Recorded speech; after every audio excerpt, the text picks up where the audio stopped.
Well, after a very shocking and heartbreaking season premiere, already things seem to be getting rushed.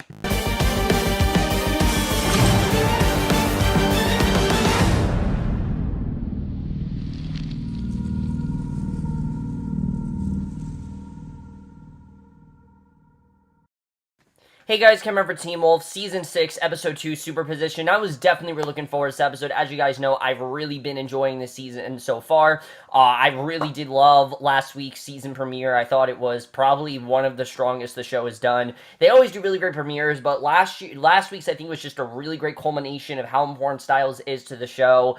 And I was definitely really looking forward to this episode, but I have to say that while I really did enjoy this episode, already things really do seem to be getting a bit rushed. I mean, the way things end up at the end of this episode and things like that, it just seems like we're not really going that slow with this, and I don't really know why Team Wolf always insists on going full speed ahead.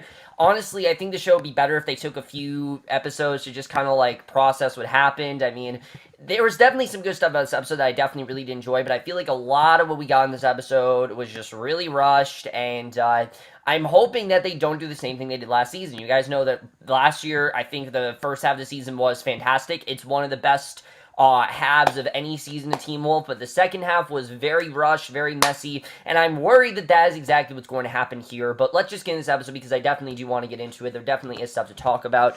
So we start off right off the bat. We see the Wild Hunt has arrived in Beacon Hills. We see all the Ghost Riders and everything on a hunt. You know that they're going to be going after someone. And Scott can feel them, but he just can't see them, we see. And he's out in the field with Liam, telling him he needs to work on his back shot. But the thing, as we know, is Liam's back shot is completely fine. Like, there's nothing wrong with it whatsoever. And Scott says that he must be thinking of someone else. And, of course, we know he's talking about Stiles. So right off the bat, we see that the memories of Stiles are still there. It's just the person isn't. Like, Stiles himself, they don't remember who it is. They just remember things about him. And I think it was definitely interesting to see.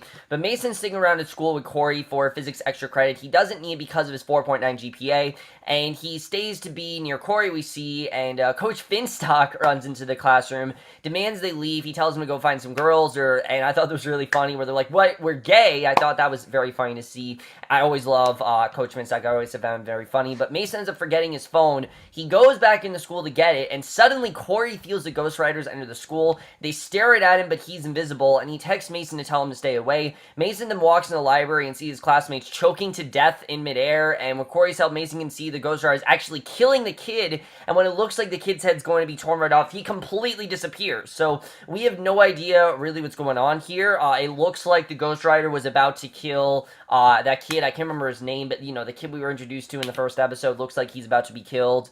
And again, we don't really know what the Ghost Rider's true motive is, so there was definitely some good mystery stuff going on here that I definitely really did enjoy. But definitely I like that Mason seems to be having clues to what's going on, seems to be having visions. Definitely he seems to be very connected to this, especially since, as we know, he was the Beast last year, and definitely there seems to be some sort of aftermath going on with that.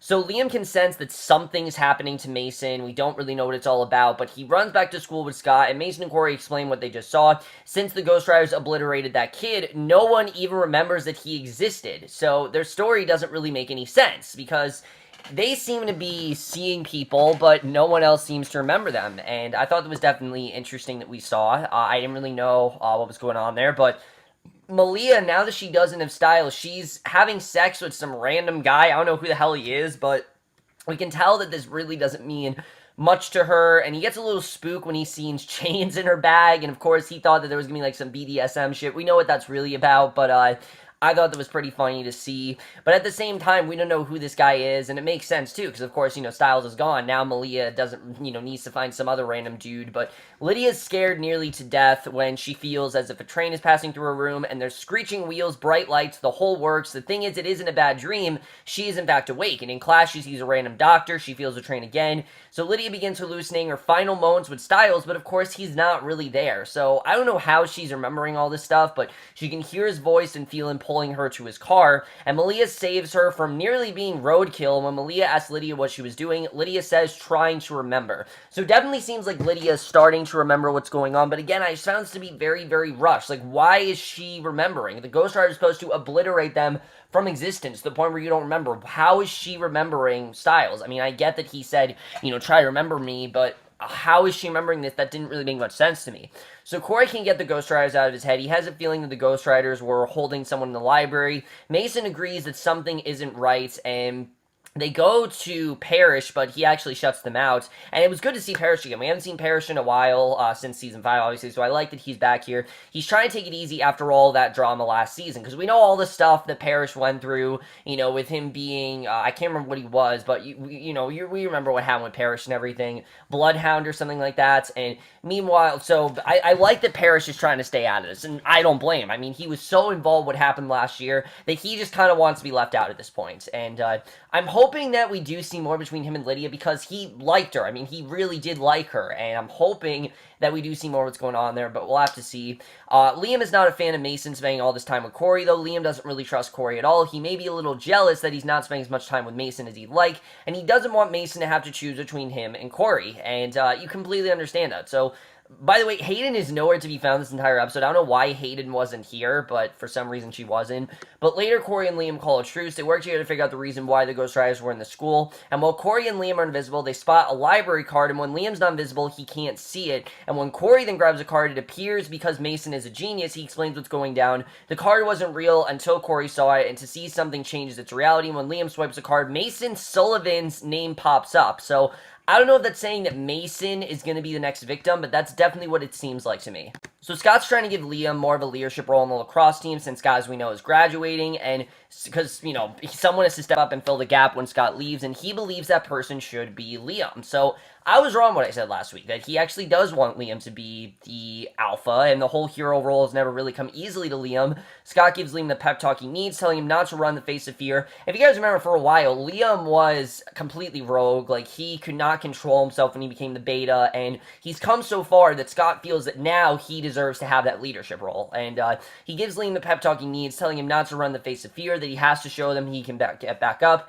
and he's not just talking about lacrosse. So the pack slowly begins to realize that someone is missing in their lives, and Malia's highlighting in a textbook. She hovers over the word style, and of course, like Stiles, and Scott has a feeling that something is missing in the picture of him, Lydia, and Malia. He doesn't know what it is, but he knows that there's definitely something missing there. He just can't really put his finger on it. And Scott also notices it's Stiles' locker. When he tries to open it, the creepy teacher stops him. Again, there's just something going on with this teacher that I really do not trust, and we don't really know what that's all about, but I really do not trust him whatsoever. So again, all this to me just seemed like it was going way too fast with them remembering Stiles, so he ends up going to Deaton for help. There's a gaping hole in his life. Something's not there anymore, but it used to be. And of course, we know how close Scott and Stiles were. They kind of needed each other, and he thinks the holes in his life, the Wild Hunt, and the Ghost Riders are all connected, and Dean believes that Scott's subconscious is trying to tell him what he's missing. Dean urges Scott to go to sleep, and when he does, he wakes up in the middle of the woods, and Lydia then finds Malia. She tries to chain herself up when she was about to get out of hand, and someone used to help her. She couldn't have done it alone. Of course, we know that person was Stiles. So the girls get a call from Scott. He recalls the night that he was bitten. He knows he wasn't in the woods by himself, and yeah, that's true. I mean, Stiles was with him. Stiles has been with him since the beginning, so it makes sense why he's starting to remember that. But again, I don't know why. It didn't really make much sense why he's remembering all this stuff. Why is everyone remembering? He says that he thinks he had a best friend. He thinks he was out there with him last night, and that's very much true, as we know. So Lydia says that she came to school that morning, and she was sure she was supposed to meet someone, but she couldn't remember who it was supposed to be, and she's been looking for them all day. Whoever it is, she thinks that she loved him, and basically confesses that she actually might be in love with Stiles. So we very quickly see that, yeah, Lydia does actually share that mutual affection for Stiles, and I definitely feel like they're setting up Stiles and Lydia to be endgame, just like the way things seem to be going there. That's what it seems like to me, but either way, they all realize they're missing the same person. Malia and Scott then take Lydia to Deaton. He wants her to let go all thought in this automatic writing exercise. She looks at the piece of glass that the Ghost Rider shot at in the premiere. She scribbles down the word mischief all over a piece of paper, and the words form Stiles on the page we see. So Stiles, definitely, that is a connection to what's going on. A lot of people are thinking that the M means that we are going to find out the first name of Stiles, because we still don't know his first name. And then we get to the end of the episode, and we see someone someone's in the woods, and it's none other than Miss Stilinski herself. So yeah, Stiles' mom, now that Stiles is gone from existence, has in fact returned, and that's going to be very interesting to see where that's going to go. But that is the way the episode ends. Not a ton to say, but let's just get in this episode and where I think we're headed overall. So really not a ton to say about this one. Like I said, I think we're going way too fast when it comes to the Stiles reveal. How everyone's remembering it makes absolutely no sense to me. If these Ghost Riders are supposed to obliterate everyone from existence, how the hell are they still remembering what's going on? That just doesn't really make much sense. I get that Stiles feels that something is, I get that Scott feels that something is missing in his life. I get that Lydia knows that someone liked her, but the fact they remembered all this stuff so quickly and we're only on the second episode very much concerns me. I think we should have gotten maybe a little clue, but not all this stuff where they already know that there's someone they need to look for. I don't really know why we're already doing that. I feel like the show could have really done this a lot slower and could have definitely waited for this reveal. So definitely, I don't really know why already we're looking for Stiles, because in general, wasn't this supposed to be because Dylan O'Brien couldn't be on the show because of his injury? Like, wasn't this the reason why they couldn't put him on the show? I don't know why we're rushing this so quickly. I mean, Dylan O'Brien is still, I believe, in recovery, so I don't know why they're rushing this so quickly. That really does not make much sense to me. I do, however, think it's interesting that Stiles' mom has now showed up, because now that Stiles is gone, as we know, his mom is there, she didn't die, and I'm interested in seeing really what's going to happen there. You have the two Stilinski parents, but Scott never knew them, and it's definitely going to be a different type of relationship between the two Stilinskis, and especially for, the Sheriff Stilinski, we now know why he's playing such a major role in this season, because he is a main character, and this season, and now it makes sense why, because his wife is back, and Stiles is gone, everything, so I think definitely that's going to play a big role in this. I think that definitely is going to be very interesting. A lot of people are thinking that the M in this episode definitely has something to do with Stiles' last name, because we never actually found out Stiles' first name, so I'm sure we're going to find out this season. That's going to be something that has been a very long mystery that I know a lot of people have been trying to solve, so I'm pretty sure we're going to figure that out really soon. I don't know how soon, but definitely that's going to be very soon whenever we figure that out. I think that's definitely going to be interesting to see what happens with that. Lydia clearly is in love with Stiles, and like I said, I really do think they're setting up Lydia and Stiles' endgame, and I'm all for it. I think since the beginning, we've always seen Stiles have affection for Lydia, but we've never really known if she was reciprocated, and this season confirms that she does, in fact, reciprocate it, and I think it's very interesting to see that. Why was she with Parrish if she didn't want to be with Stiles? I get that Malia was with Stiles, but I think it's something going to be very interesting to see where that's going to go. Speaking of Parrish, I like that Parrish right now is staying out of this. Like, he does not really want to be involved what's going on. I completely understand why. I mean, after what happened to him, I definitely sympathize with him. I mean, after everything that went down, it's kind of hard to recover from that. Definitely it's going to take him a while, especially when it comes to Lydia.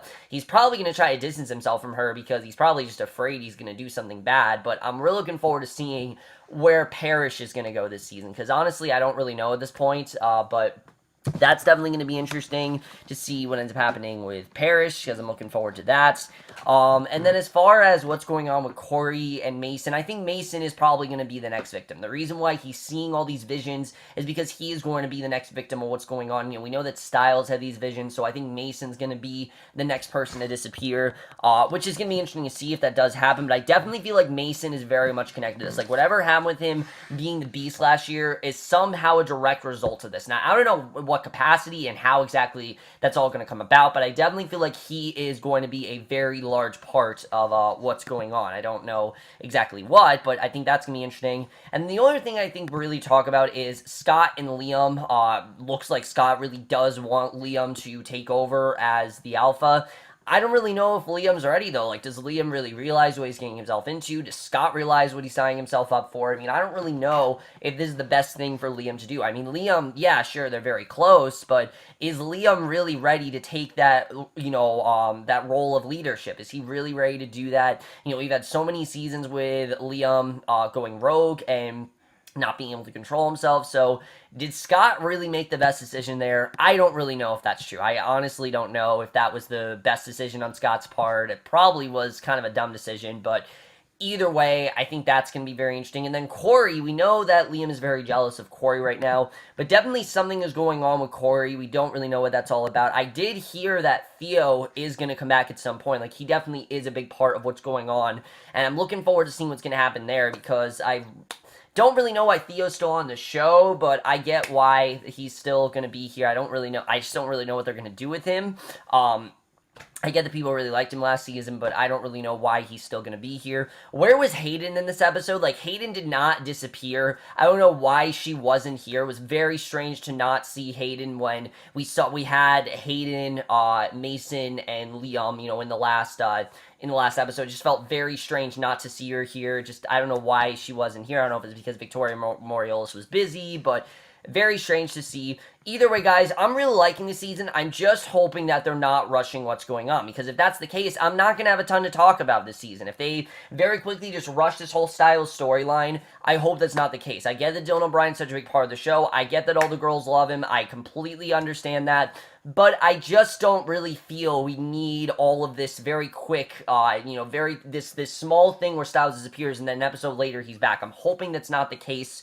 But we'll have to see where that's going to go. Alex also, we know, has been obliterated. That's his name, Alex. We know that he's also been obliterated. So I'm sure what's going on with Alex is kind of the same thing that's going on with Stiles, but we still don't really know what the Ghost Rider's overall mission is, and how is that connected to the Wild Hunt as well. We don't really know what that's all about, but that's my review. Hope you enjoyed. Let me know what you guys saw this episode overall. Loved your thoughts on it. Sorry this review wasn't too long. I really did not have a ton to say about this episode because, again, I thought things were very rushed, and this was a good episode. Just between that and the last episode, I just felt last week's episode was a lot stronger. There was a lot more to talk about.